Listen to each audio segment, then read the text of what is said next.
This is not about right versus left. As I said earlier, it's right versus wrong.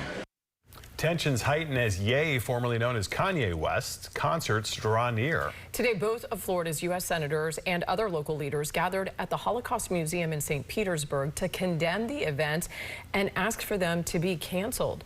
News Channel 8's Emmy Darkia joins us live from Raymond James Stadium, where those concerts are set to happen later this month. Emmy.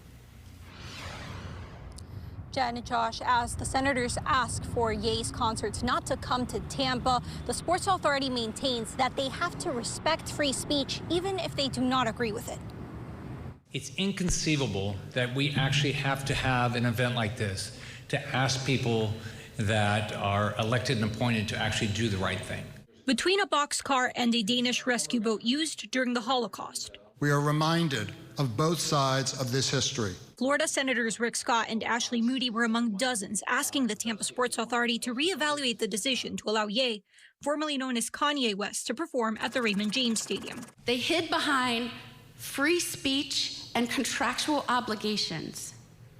The citizens of Tampa Bay, the taxpayers of Tampa Bay, deserve so much better.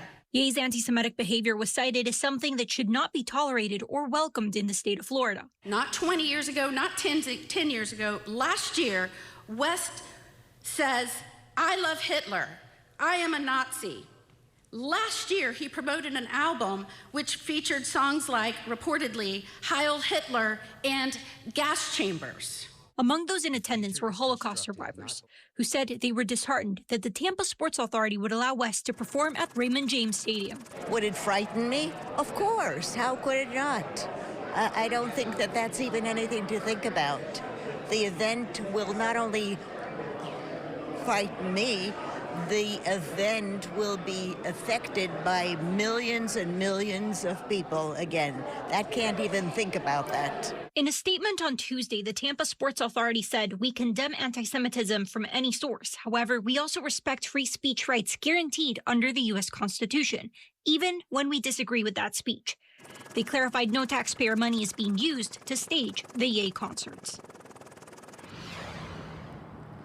Ye's concerts are scheduled for June 26th and 28th. We will keep you updated on whether or not they end up happening. Live in Tampa, Emmy Darkia, 8 on your side.